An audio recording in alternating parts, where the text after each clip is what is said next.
وما أرسلناك إلا رحمة للعالمين.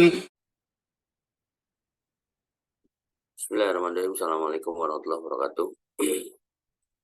Alhamdulillah wa syukurillah wa la hawla wa la quwata illa billah. Salatu wassalamu ala rasulillah wa ala alihi wa sahbihi wa ala qanifitina azani Allah wa yakum. Alhamdulillah wa syukur kepada Allah subhanahu wa ta'ala yang masih memberikan nikmat kepada kita sehingga kita bisa berkumpul lagi di tempat ini dalam rangka untuk mempelajari agama kita, ya, khususnya ya, sesi-sesi yang sekarang kita sedang jalani, yaitu tentang fikih darah wanita, mobil khusus soal tanya jawab, karena permasalahan hukumnya sudah tetap dan sudah kita sampaikan. Tinggal masalah bertanya jawab.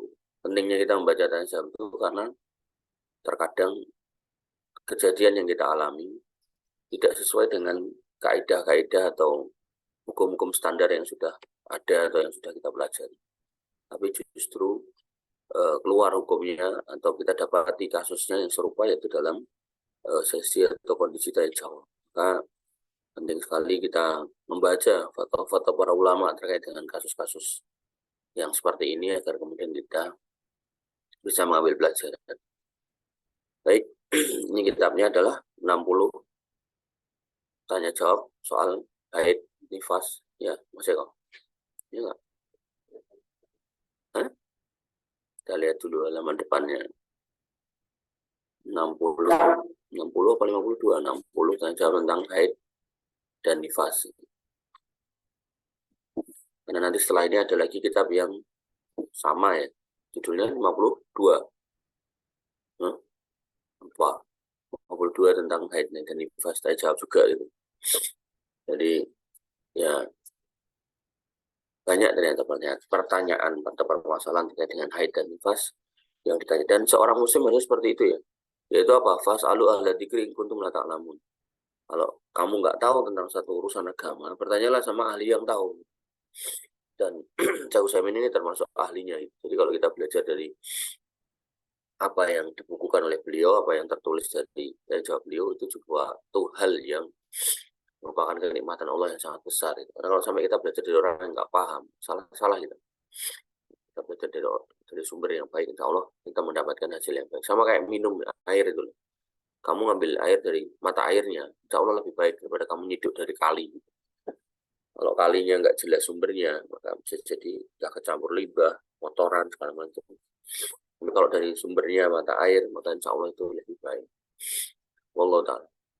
Kita masuk di soal yang ke-31. Apa hukumnya bila kita mengalami haid setelah masuk waktu sholat? Jadi kalau misalkan sholat zuhur jam 12, masuk waktu sholat dan dia haid itu, misal jam 12 lebih 10 dia haid, apakah dia wajib mengkodoknya ketika suci? Demikian juga apa hukumnya bila dia suci sebelum keluar waktu sholat? Jadi contoh pertama, dia jam 12 lebih 10 atau lebih 5, ada masuk waktu zuhur tuh, dia haid, tapi dia belum sholat. Atau contoh yang keduanya, atau pertanyaan keduanya, misal zuhur selesai anggaplah jam 3 gitu. Jam 3 kurang 5 atau kurang 10, dia suci gitu. Bentar lagi mau masuk asar gitu. Nah, itu gimana? Maka jawaban beliau pertama, bila seorang wanita mengalami haid setelah masuk waktu sholat, dia haid, maka ketika suci dia wajib mengqadha sholat yang di waktu dia datang dia belum mengerjakannya sebelum haidnya datang. Ya, jadi karena 12 lebih 10 dia haid, berarti kan sudah nggak bisa sholat tuh. Padahal dia sudah masuk waktu sholat, maka dihitung utang sholat. Sehingga nanti kalau suci, kapan aja suci, maka begitu sudah mandi besar, maka pertama kali yang harus dikerjakan adalah sholat yang terhutang. Ini saya rasa banyak yang luput nih. Kemudian hal itu berdasarkan sabda Nabi SAW, siapa yang mendapatkan sholat seukuran satu sholat, maka dia telah mendapatkan sholat itu. Artinya sudah mendapatkan kewajiban sholatnya. Jadi nggak boleh ditinggalkan. Jadi kalau orang haid yang kayak gitu aja nggak boleh meninggalkan sholat, gimana halnya dengan laki-laki yang nggak haid? Kok sampai nggak sholat? Kok sampai malas-malasan sholat? Kok sampai sholat harus disuruh, harus diopiak-opiak? Cobalah mikir itu. Wanita yang kayak gitu aja, mepet aja, dia dianggap utang sholat, sehingga begitu dia suci, dia harus membayar sholat yang ketinggalan satu itu aja. Apalagi laki-laki yang kondisinya nggak haid. Coba mikirin. Ya. Dan kalau kita mikir kayak gitu tuh kita nanti akan termotivasi untuk makin rajin. Kalau udah kayak gitu nggak termotivasi untuk rajin ya salah. Bila seorang wanita mendapatkan waktu sholat seukuran 1 rakaat, kemudian dia mengalami haid sebelum mengerjakan sholat itu, maka dia harus mengqadha setelah suci. Ini hampir sama dengan kata-kata di atas. Kedua, bila dia suci dari haid sebelum waktu sholat habis, contoh saya tadi belum masuk waktu asar, kurang 5 atau 10 menit masuk asar, tapi dia suci, maka dia wajib mengqadha sholat itu. Seandainya dia suci sebelum matahari terbit, seukuran 1 rakaat, maka dia wajib mengqadha sholat subuh itu. Nah, ini contohnya subuh berarti. Ya, contohnya adalah sholat subuh. Itu matahari terbit misal jam 5 gitu kan. Nah, ini 5 kurang 5 atau 5 kurang 10 dia suci gitu. Jadi kan dia masih masuk di waktu subuh gitu kan. Maka begitu dia suci dia harus sholat subuh. Seandainya dia suci sebelum matahari terbenam, ini contohnya adalah asar. Nah, kalau matahari terbenam berarti sholat asar sudah lewat toh. Nah, kok ini jam, anggaplah misalnya maghribnya jam 6 misalnya, jam 6 kurang 5 atau kurang 10, kok dia sudah suci. Nah, sebelum seukuran 1 rakaat, dia bisa sholat 1 rakaat tuh. Maka dia wajib mengqadha sholat asar itu. Sholat asarnya harus dikerjakan dan segera mandi. Makanya jangan, oh iya silakan. Jangan lama-lama gitu, jangan malas-malas gitu. Begitu udah dicek nggak ada mandi gitu. Jadi jangan kemudian nanti gitu. Seandainya dia suci sebelum pertengahan malam seukuran 1 sholat, maka dia wajib mengqadha sholat isya. Jadi Syekh Utsaimin berarti dengan kata-kata ini berpendapat waktu isya itu cuma sampai tengah malam. Nah, sebelum tengah malam jam 12 nih. Sebelum jam 00.00 gitu kan. Kok kemudian dia udah suci, segera mandi sholat isya gitu. Nah, namun jika dia suci setelah tengah malam, artinya sholat isya sudah lewat, maka dia tidak wajib mengerjakan sholat isya itu dan kewajibannya ialah mengerjakan sholat subuh ketika waktunya telah masuk. Sehingga apa? Kalau dalam konteks orang yang suci setelah subuh, artinya subuhnya udah lewat, misal sucinya jam 6 lebih 10, nah maka sholat subuhnya nggak usah diqadha.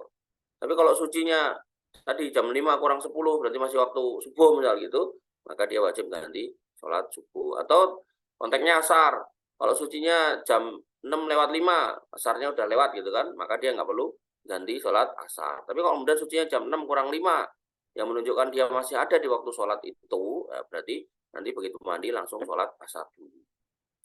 Gitu ya. Jadi ini yang harus dipahami, bahwasanya hukum-hukum ini kalau nggak belajar benar udah banyak yang luput gitu. Dan istilahnya apa ya, dan apesnya itu ini terjadi setiap bulan sepanjang tahun buat wanita. Makanya kalau nggak belajar itu parah banget lah ya, bahaya banget itu. Makanya ya bersyukurlah kita termasuk orang yang belajar ini. Jadi nanti yang laki-laki atau kalau udah belajar ini ya, kalau nanti punya istri atau punya anak perempuan itu, ya dibacakan buku ini gitu, biar dia tahu. Allah Subhanahu wa taala berfirman, "Wa idza qadaytumus shalah fadhkurullaha qiyaman wa qu'udan wa 'ala junubikum." Apabila kamu telah selesai merasa aman, maka laksanakanlah sholat sebagaimana biasa. Aman di sini memang konteksnya adalah perang ya, tapi ternyata dikiaskan oleh Syekh Utsaimin bisa juga masalah haid. Haid itu berarti bersih, maka segera lakukanlah sholat. Fa idzat ma'nantum fa aqimus shalah. Tunggu sholat. Wa idzat ma'nantum, apabila kalian telah aman, maka laksanakanlah sholat itu. Inna sholata kanat 'alal mu'minina kitaban mawquta. Sungguhnya sholat itu adalah kewajiban yang ditentukan waktunya atas orang-orang yang beriman. Maksudnya sholat ialah kewajibannya adalah dibatasi waktunya dengan waktu tertentu. Tidak boleh bagi seorang untuk mengerjakan sholat setelah waktunya lewat, dan tidak boleh pula memulainya sebelum waktunya masuk. Sehingga apa? Karena kita haid sebelum waktunya lewat, berarti kita masih wajib sholat di situ. Atau sebaliknya, ketika kita suci, ya, ketika waktunya masih ada, walaupun sebentar lagi mau keluar, maka kita juga harus menyelesaikan sholat itu. Allah Ta'ala. Demikian yang bisa kita sampaikan dan kita diskusikan. Kurang lebih mohon maaf. Assalamualaikum warahmatullahi wabarakatuh.